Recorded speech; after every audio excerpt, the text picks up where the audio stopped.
The Weather Data Taxpayer Protection Act was introduced by Congressman Frank Lucas, who is also the Science, Space, and Technology Committee chairman. This legislation would improve the reliability of weather tools. And joining us now to really break it all down for us is Congressman Lucas. Good morning. Thanks so much for being here.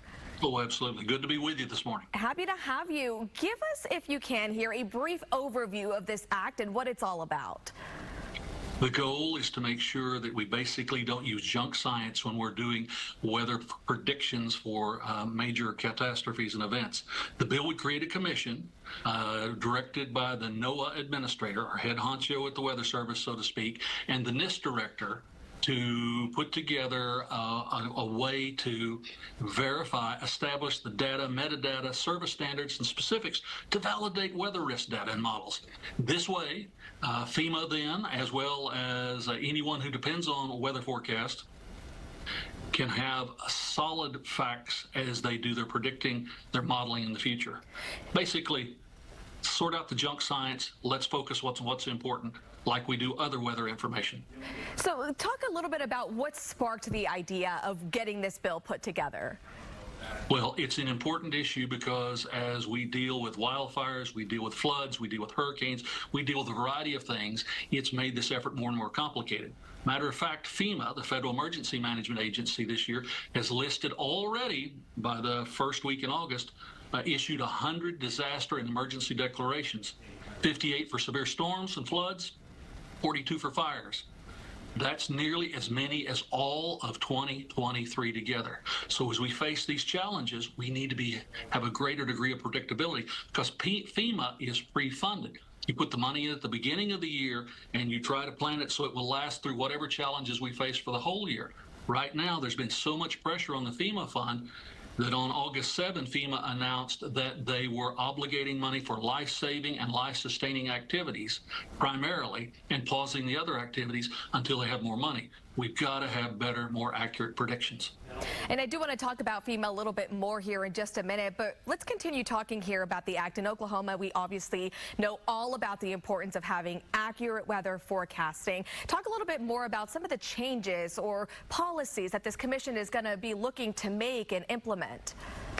They will address the data that's used to establish these forecasts, both meta and what we define as traditional data, the service standards, the specifications on how you determine what weather risk data and models are utilized, and not just what is generated by NOAA, but also what is purchased from the private sector by the federal government. How do you make sure that it's the highest quality information? How do you make sure that the models that use this information to generate the predictions are the highest quality available? This goes on in the rest of FEMA. We just want to bring this now to this particular area. So it's an important step forward.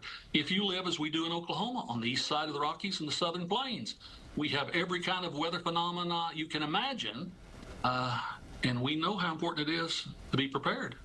And I was reading a little bit more on the act, and talk about the impact that we're looking to have on rural communities as well, because this is important for them. Oh, absolutely. Rural America has greater challenges because we're farther away from the major resources to address these disasters. We're more agriculture, we're more energy production oriented, all the things that go on in rural America that help drive the urban economy, help drive the world economy, the country economy for that. And yet we have fewer resources, fewer people on the ground. So higher quality data, higher quality predictability.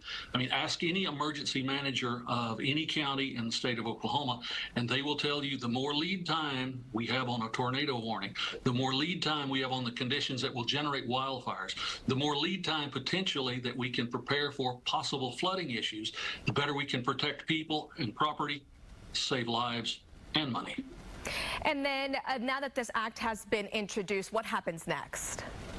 Well, we'll work our way through the Science Committee that I happen to chair, Science, Space, and Technology. We'll go to the full floor. We'll work our way across to the other body. We're now towards the end of the two-year legislative session. There will be probably a burst of activity after Election Day in lame duck, And Congressman Miller, my fellow participant in this bill from Ohio, and I are working very diligently to find a path, a niche, a way to get to the president's desk before the end of the 2018 session of Congress. And real quickly, Congressman, before we go, we were talking about FEMA and how they're now only providing money for immediate needs. Talk about what needs to happen in order to get them more funding.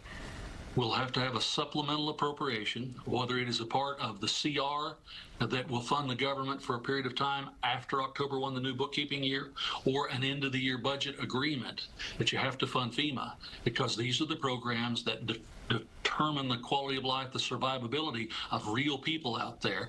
Just because the weather has become more erratic and we've had to spend more money this year than we anticipated doesn't mean that the people who need help need any less help. We have to respond, and we have to do it quickly, in my opinion. Okay, Congressman Frank Lucas, we really appreciate your time and coming on to speak with us this morning. Thank you. Okay, let's get over now and get a check of our weather.